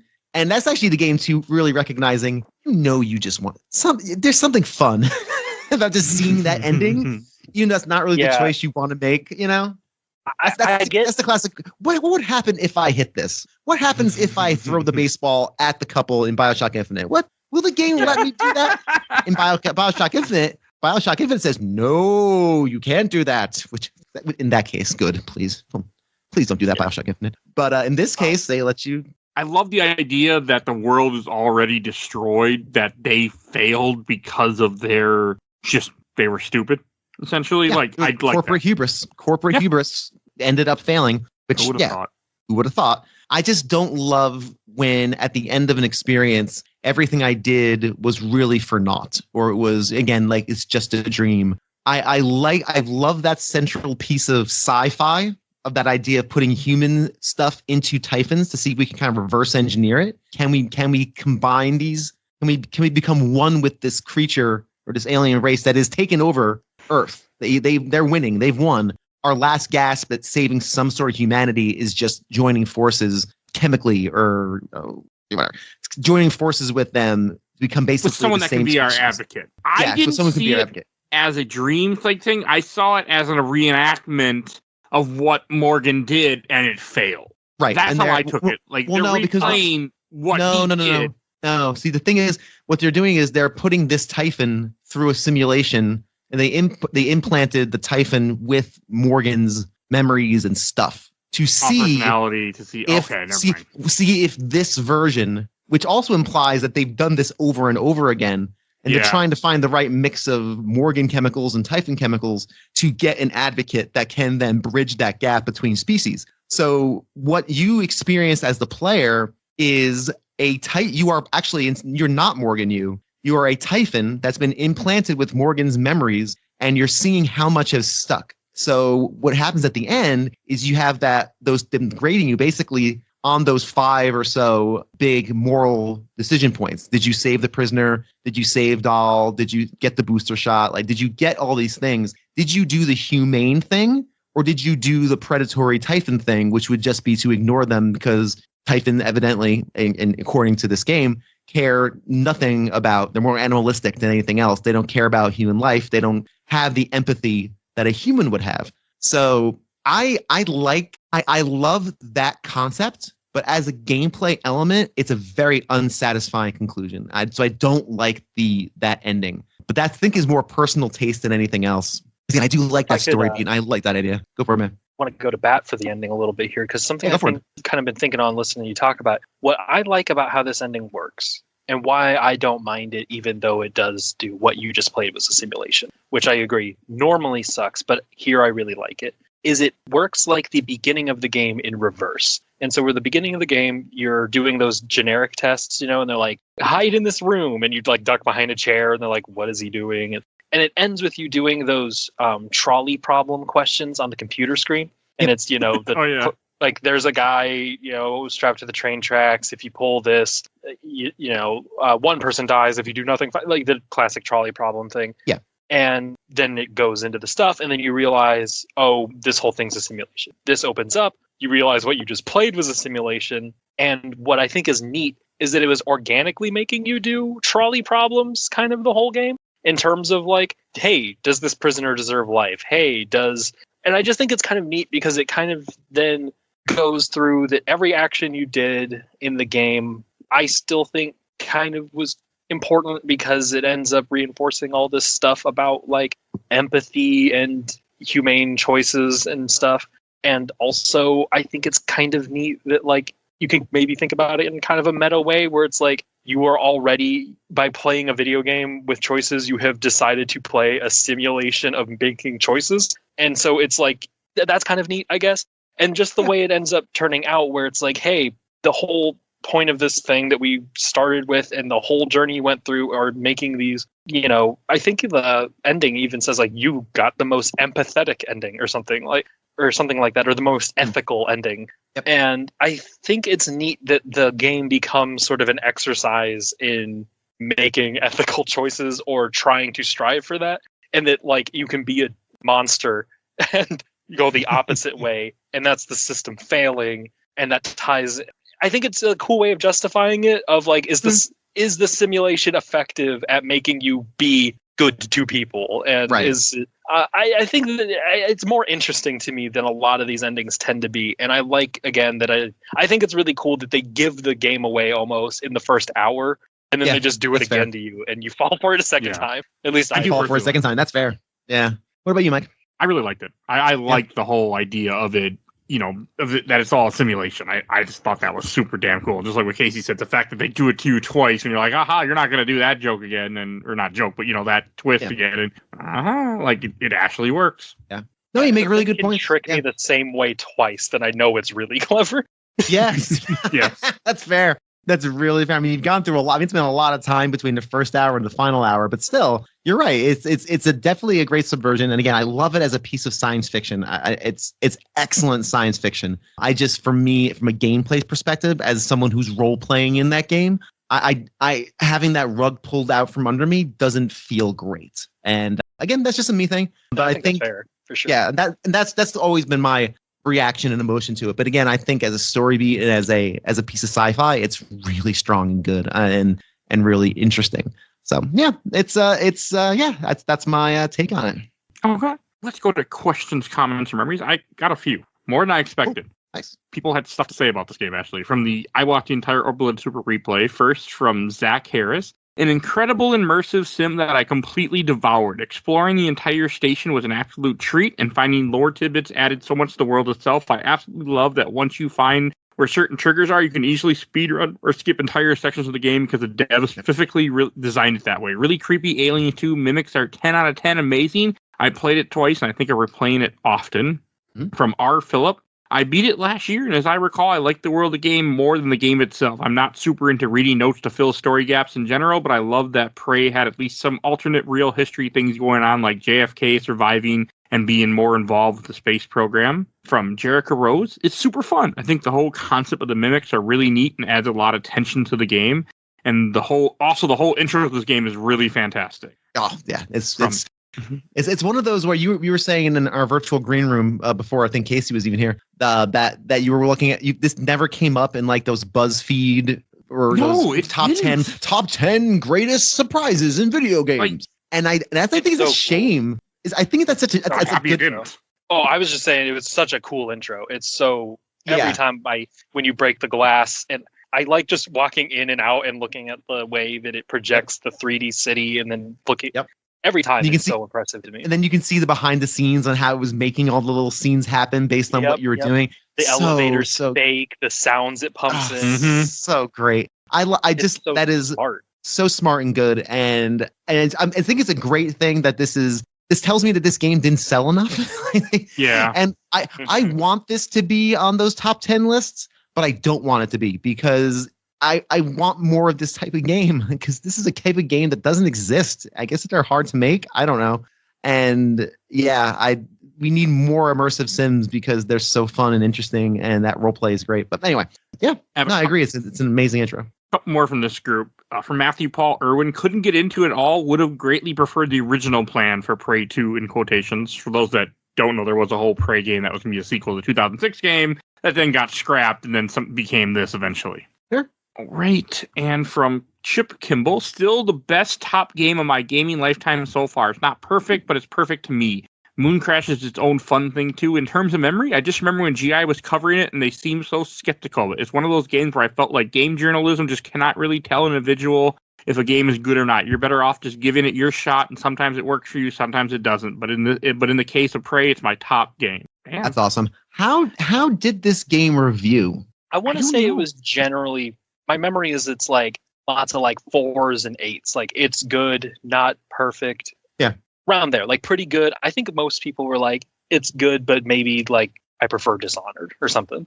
Yeah, that's my memory of the reception. Yeah, just a quick glance on Wikipedia shows that it's basically 8s and 8 and 8.25. GameSpot gave it a 6 out of 10, which I think that's just off base. The Metacritic score is 79. Yeah, so yeah, that's about what you were saying, Casey. Yeah. Okay.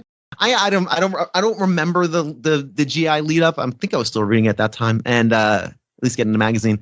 And yeah, I don't remember the lead up, but yeah, it makes sense. It's a hard game to sell because it's very heady, and it's a hard one to put on a commercial or on a box. Even like the cover of the box isn't wonderful. It's a guy in an orange spacesuit with some creepy stuff behind him. Like it's a hard sell. And I guess that's why they don't make immersive sims like this anymore, because it is a hard sell. Like it's not a Call of Duty game. It's not a. I think there were some interviews with the Arcane guys leading up to Deathloop where they were talking about like, yeah, the reason we're making Deathloop now where you can redo your build like every time you restart is because we put all this effort in, and then maybe you play the game once and you touch like 10% of what we made, and we're trying to show you guys like there's so many options you have, like do something, try out more stuff. I know that these games are incredibly challenging to make because there's so much freedom that someone's going to just want to try shooting the bolt caster at the computers, and if it doesn't work, then that's disappointing. So now they need to make sure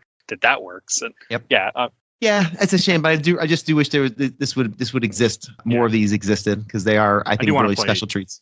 Definitely sure. Day. I played it. I bounced off really hard. I was disappointed. But I want to try it. I want to try it again. I just want to try it again. I wasn't in the right. Sometimes you ever play a game and you're like, I'm just not in the mood for this. Yes. I don't want this meal right now. For me, Deathloop, I think, only saves when you finish your time in a zone. Yep. And so you have to go back to the base. And I was like, I need to make each one of these attempts really matter, but that could lead to an hour or two of gameplay. And I didn't have that much time when I first got that game to commit to an individual section of the day. And then I just ended up falling off of it. I need to give it another shot because that game seemed exactly cool. the same. That would be hard for me because my life is beyond busy at times, and I sometimes can play a game for 5 minutes, put it down, come back to it. If I can't save, there wouldn't not be a game for me. I also have it on PS5, and as I said before, first person shooter now first-person shooters now have to be on PC, on mouse and keyboard. Maybe I'll rebuy it one of these days on Steam if that's on sale or something. But I bounced off for the exact same reason. I felt like I was losing progress. I wasn't making. I kept losing hours. Not getting anywhere. Not fun. That's not fun. I struggle with cycle-based games too in general. I've been dying for years now to finish Outer Wilds. But the 20-minute cycle will go by, and I'm like, I don't think I accomplished anything that time. I just read shit for 20 minutes. Like, what am I doing? And then I'm like, am I missing something? Am I too stupid to beat this game? And I just get overwhelmed by it, and I still haven't beat that game, even though I think it's really neat. Blake England loves that game. Everyone who I know who's finished it is like, this is an all-timer you need to play. I just haven't actually finished it. I get stressed out because I feel like I'm not making progress or I'm doing something wrong. And I got one last comment from this group, from Stephen Barfoot. This is my favorite game of all time. And I got 2 from this group, survival horror games, because I wanted to see what they said. From Steven Shacrest, dude, my little brother loaned me that game. It's awesome and frustrating at the same time. And from Sean Kimmins, must have finished this game around 4 times by now. Exploration is top notch. Ways to tackle objective are plentiful. I maxed out all the powers, so I feel like a god playing New Game Plus. Only thing that lets it down is further into the game and you have to backtrack. It's loading screen hell. Fair enough. Yeah. That's fair. I think a lot of that has to do also time and place. Playing it on my PC, which is a relatively decent one. It's not like high end, but it's a decently spec'd PC. My loading times weren't bad at all. Even going between sections, maybe 10 seconds, not even. Mine weren't too bad either. Yeah, I think not the best. Yeah, the Xbox version on its backwards, it loads a lot faster than on console. It was pretty bad. I remember the loading screen between areas could be like a minute plus on PS4. Oh, really? Okay, yeah. I don't remember that, but yeah. I'm pretty sure it was like a minute and a half to transition areas on PS4, but on Xbox it was a couple, like less than 30 seconds probably. Gotcha. Yeah, I don't recall that, but I'm sure that's probably what it was. Yeah, on PC it wasn't an issue playing on again my decently spec'd. Okay, and then I got a few more from 2 other groups. I want to read a couple. From the official Laser Time community, from Sean Castana. I saw it on Game Pass and wanted to give it a try. As I commented him, you should. I also, I compared this game, and I will say this again, it's like BioShock and Dead Space had a baby. It's a good way to explain it. Yeah, that's pretty fair. To me. I think that's fair. From Ryan McCurdy, great game. The DLC is fun, too, especially if you feel overpowered by the end of the campaign. Amazing twists and turns in the story, too. Spent way too much time trying to find a character's body who can't be found. Not sure what that was, but... From Luke Beatty, that game is great. I heard it has issues on PS5, though hopefully it'll get a current gen remaster or something. And from Nick Turner, great game. I think it deserves 2 playthroughs and a sequel, which we aren't getting, I'm pretty sure. I do not think we're getting a Prey sequel, unfortunately. That would be a... Yeah. I'm not sure, but I also feel like just this past week or something, there was some bad news about Arcane. I've seen people talking about Redfall. I mean, maybe we just passed the 1 year. Yeah, it was something like that. Redfall seems like it was a real bad thing for that whole stupid. Yeah, I mean, most times when there's a bad situation, there's usually one person to blame: corporations. Yep. Again, but the corporate we established, they've never been evil or done it. That's right. Never. That's right. See, Vault-Tec, Arbiter Science, all fiction, pure fiction. Yeah, no, this is all fantasy. This is not. I love when my games don't have politics. Would you kindly take us out of here? Oh, damn it. Okay. From Gabriel Gonzalez, as an old PC gamer, it really feels weird when people pass System Shock 2, Thief, and Deus Ex as cornerstones for games like Prey. I know that the BioShock games end up being more popular, but the hardcore ImSims was kind of dead for a while until the release of Prey. And I have nothing but compliments for the game. Fantastic web of interconnected systems, makes it a joy to play and experiment with. All this is complemented with an amazingly constructed world, both in the lore department and the level design. Arcane's GOAT, one of the best games ever for me. I said it perfectly. Beautiful way to sum it up.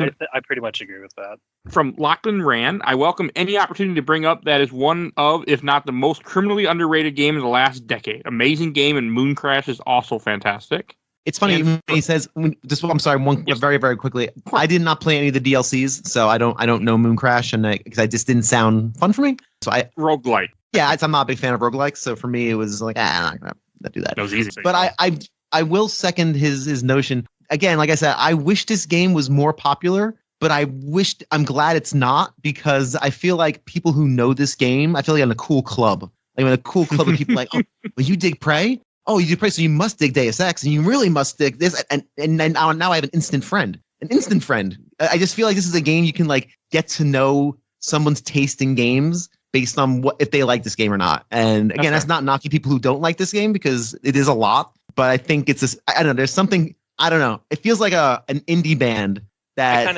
I do kind of get that. I've been a big fan of the Souls games, and I was a fan of them back just before they took off. And now, like with Elden Ring, like outselling Call of Duty and stuff, it's definitely just different vibes. Where before it's like, oh, you played Dark Souls, okay, you're into the same kind of stuff I am. And now it's just like, yeah, everyone played some Elden Ring. There's nothing like everyone. I get that for sure. It used to just be like more indication I like likes. Yeah, I just like being a fan of the indie band that a few people know about that are really good, and you can still go to their shows and such. That's kind of how Prey is. It's like, yes. Anyway, that's fair. Yeah.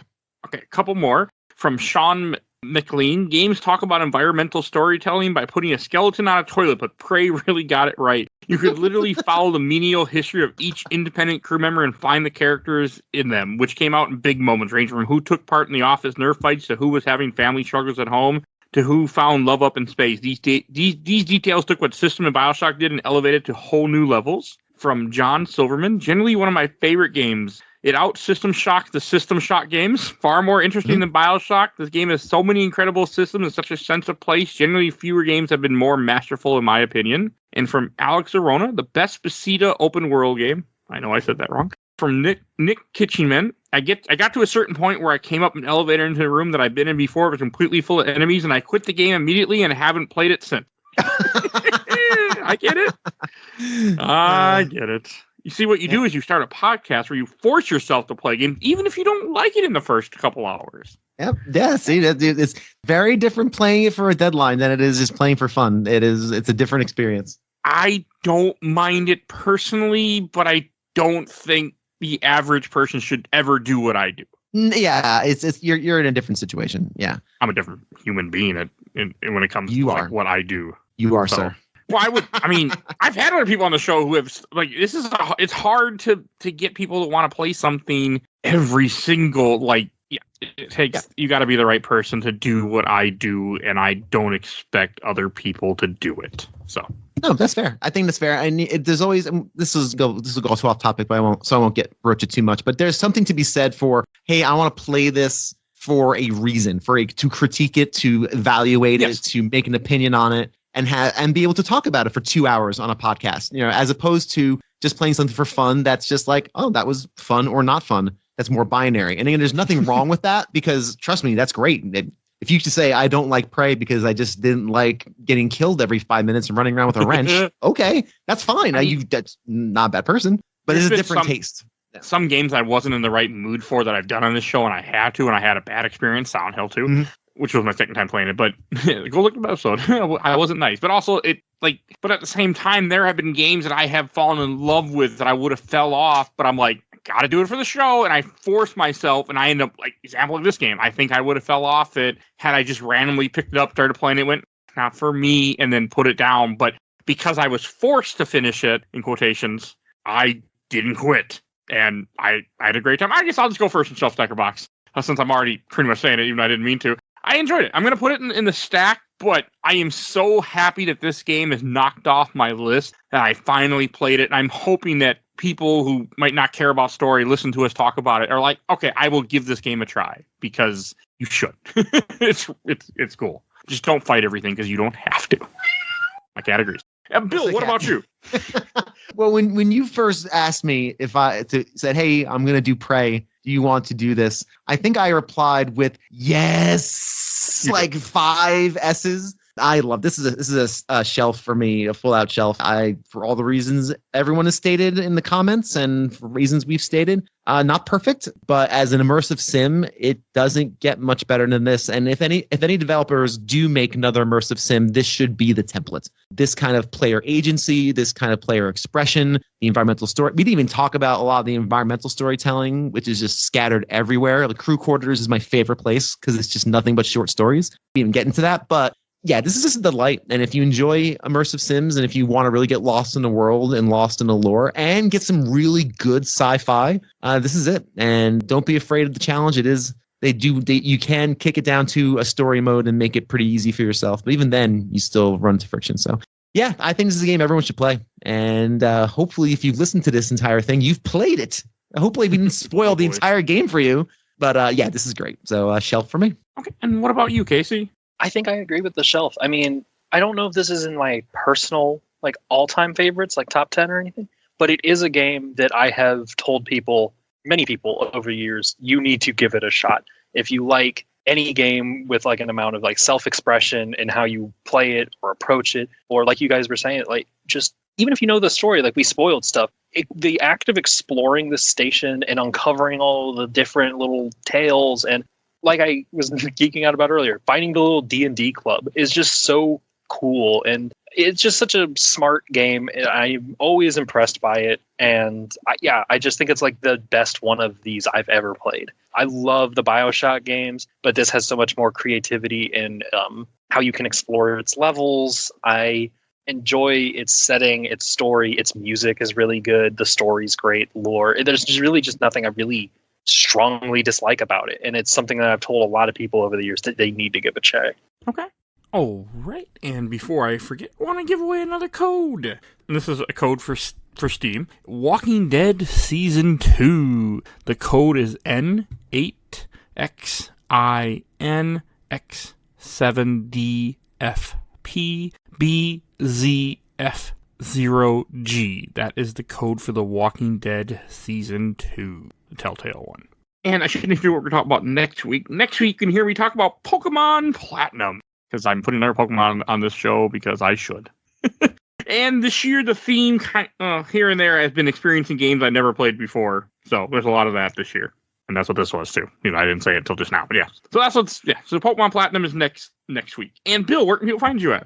Yeah, I do a podcast entitled A Gamer Looks at 40. It's a nostalgia look at the history of video games as told through the people and personalities and stories from those people who lived it. And it's a big old honkin' nostalgia fest. Right now, I'm in the middle of a big Final Fantasy series. I'm sure when this releases, I will still be in the middle of Final Fantasy. It comes out next week. Next week? Okay. Well, then next week, I'll be talking about Final Fantasy IV. As of right now, there's 2 episodes on it. There might be 3 based on how everything shakes out. And we'll be talking about Final Fantasy IV, which is a wonderful, wonderful game. There's also a really good interview with Gail Tilden. She was the original editor-in-chief of Nintendo Power. She basically started Nintendo Power back in ye olden days. And I have a nice 45-minute conversation with her about the birth of the magazine and her story before starting at Nintendo, her life at Nintendo.